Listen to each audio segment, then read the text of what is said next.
होने क्यों नहीं हो सकता। सुप्रीम कोर्ट अगर किसी चीज की जो है देखभाल करे और उसकी निगरानी में सब कुछ हो सकता, हुए नहीं है। अडानी मामले में कुछ नहीं हुआ, और अडानी पडानी में सब कुछ होगा, ऐसी बात नहीं है, सब में होगा। अडानी वाले में भी सुप्रीम कोर्ट ने कमेटी तो बनाई ही दी है ना, सरकार के विरोध के बावजूद भी। और सरकार की उस बात को नहीं माना जो बंद लिफाफे में नाम दे रहे थे, उसे नहीं माना, फिर भी कमेटी बनाई है, इन्वेस्टिगेशन कर रही है, 2 महीने में रिपोर्ट आएगी, देखते हैं क्या होता है। लेकिन उन्होंने बोला है कि मैं इस्तीफा दे दूंगा, लेकिन ये उठ जाए तो। ये सवाल आप उससे पूछो, मेरे से काहे को पूछ रहे हो। मैं तो सिंपल, देखिए उसके खिलाफ FIR हुई है, पुलिस को फेयर इन्वेस्टिगेशन करनी चाहिए, अगर वो अपराधी है तो कानूनी कार्रवाई होनी चाहिए, बात सिंपल सी है। पुलिस और सरकार पर विश्वास है आपको? किसको?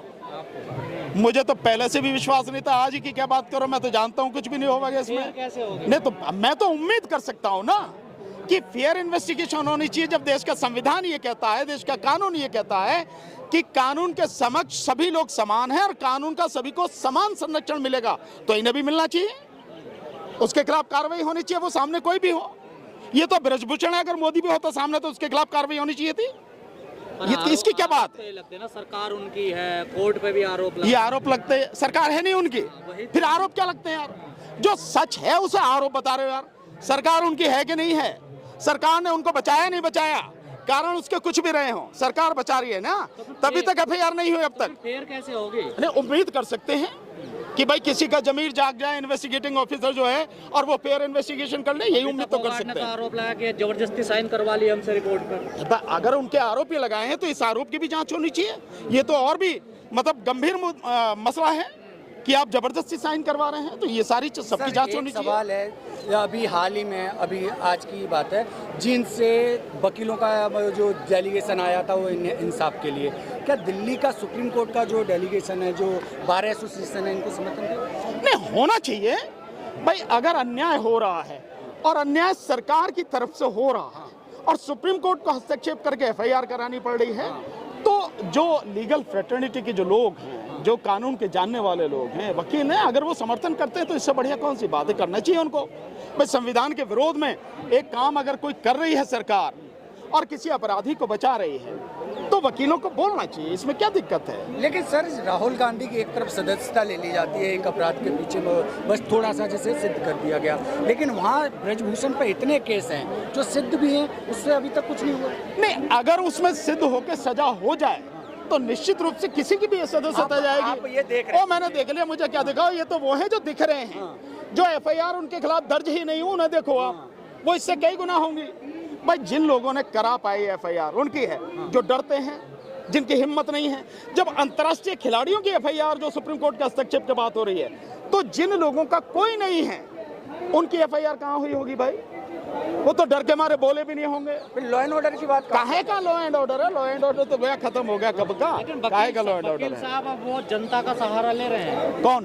ब्रजभूषण। भाई जनता आखिरी शक्ति है इस देश में, सबसे ज्यादा ताकतवर अगर कोई है तो वो जनता ही है, उसके बाद संविधान है। तो जनता का अगर समर्थन ये लोग ले रहे हैं, इसमें बुरा क्या है?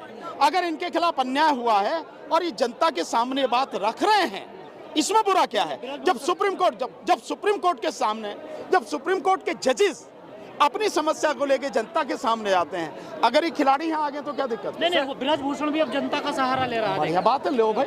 सर, जब ये कॉमनवेल्थ में गोल्ड लेके आते हैं, मेडल लेके आते हैं, तो प्रधानमंत्री अपना फोटो तो खिंचवा लेते हैं, लेकिन जब इनके साथ जब ये आरोप लगाते हैं तो उस पर पीछे हट जाते हैं। ऐसा है, वो नौटंकी करता है देश का प्रधानमंत्री, इसलिए वो नौटंकी करके फोटो खिंचवाता है, भाई वो लिया है मेडल जीत के। यहाँ उसकी जो है ना हालत खस्ता हो जाएगी। यहाँ सवाल पूछेंगे, प्रधानमंत्री की हिम्मत नहीं है कि एक सवाल का जवाब दे सके, यहाँ उसकी थूथू होगी, इसलिए नहीं आ रहा है, इसलिए नहीं इनको सपोर्ट कर रहा। ये बात सीधे सीधे कहो ना। फोटो के साथ अक्सर कर देखा जाए, जवानों के साथ खिंचवाना, खिलाड़ियों के साथ, तमाम चीजें सामने आई हैं। बदलाव कैसे होगा? नहीं, बदलाव होगा, देश की जनता करेगी बदलाव, और बदलाव होगा इन सबको, ये जितने भी अपराधी सारे बैठे हैं, इंक्लूडिंग देश का प्रधानमंत्री जो सबसे बड़ा बेईमान और भ्रष्ट है, इन सबको 2024 के चुनाव में उखाड़ के फेंको, तब बदलाव आएगा, अन्यथा कुछ नहीं होने वाला। आप EVM पे लगाते तो फिर बदलाव कहाँ से? EVM तो है ही है ना। तो पहले EVM को उखाड़ो ना, हम तो कह रहे हैं सब लोग मिलके EVM को पहले उखाड़ो, फिर सरकार को उखाड़ो। जिसके साथ आपने देखा कि सतपाल मलिक ने पुलवामा पर जिस तरह से आरोप लगाए, वो वाला मुद्दा दबता जा रहा है, लेकिन उस पर सरकार को जवाब नहीं। अगर आप मीडिया के साथ ही चाहोगे तो देश में कोई मुद्दा दबेगा नहीं। आप उठाओ उसको लगातार, आप उस पर पूछो सवाल लोगों से, उस मुद्दे को लगातार आप जिंदा रखो। पर आपका क्या है कि आज ये मुद्दा है तो आप उसके पीछे भाग लेते हो, कल दूसरा आ गया तो आप उसके पीछे भाग लेते हो। पीछे के जो मुद्दे हैं, महत्वपूर्ण मुद्दे हैं, और जो सरकार की नीति है कि असली जो मुद्दे सरकार के खिलाफ हैं उनको दबाया जाए, उनसे ध्यान भटकाया जाए। आप क्यों भटकने देते हो? लगातार उठाओ, आप लोगों से पूछो सवाल, लगातार वीडियो भेजो उस पर, उसी को लगातार करो आप। क्या पुलवामा वाले पे न्याय मिलेगा जवानों को? नहीं मिला, क्या नहीं मिला? फिर कहाँ मिलेगा? कहाँ मिलेगा न्याय? इस देश की जनता कर सकती है, न्याय दिला सकती है, अगर पहले इनको उखाड़ के फेंके तो। जब तक ये सत्ता में बैठे हैं तब तक किसी को न्याय नहीं मिलेगा। इनको सत्ता से उखाड़ने के बाद फिर इनको पकड़ के कानून के तहत इनके खिलाफ कार्रवाई करो, तब मिलेगा न्याय। तो वकील साहब, एक सवाल और खड़ा हो रहा है, जब आप लोग सड़कों पर आंदोलन कर रहे थे किसानों के साथ, तब यही पहलवान मोदी जी के साथ थे, जब किसानों के साथ। ये सवाल उनसे पूछो यार। मैं तो सिंपली ये कह रहा हूँ कि अन्याय जिसके खिलाफ भी होता है, लोगों को उनके साथ में खड़ा होना चाहिए। अब जब इसकी बात कर रहे हो आप, मैं इसको उदाहरण बताता हूँ आपका। जब सीए एनआरसी का आंदोलन हुआ तो सीए एनआरसी के आंदोलन को ये कहा गया कि मुसलमानों का आंदोलन है, जबकि वो पूरे देश का आंदोलन था, पूरे देश की जनता का आंदोलन था।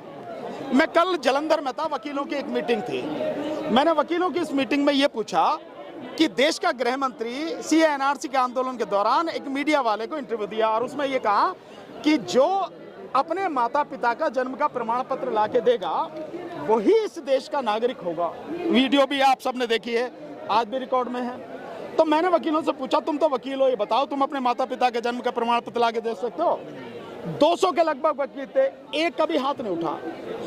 लेकिन उसमें साथ किसी ने नहीं दिया सीए एनआरसी के आंदोलन में। तो इस देश में इतने जितने भी लोग हैं जो अपने माता का जन्म का प्रमाण पत्र लाकर नहीं दे सकते, सरकार के हिसाब से उस देश के नागरिक नहीं है। और ये संख्या 110 करोड़ से 120 करोड़ के बीच में है। इसका मतलब 110 और 120 करोड़ के बीच में लोग इस देश के नागरिक नहीं हैं। तब भी क्योंकि मुस्लिम समाज की लड़कियां, बेटियां, माताएं, बहनें आंदोलन कर रही थी, तो मुस्लिम आंदोलन का ठप्पा लगा के साथ नहीं दिया।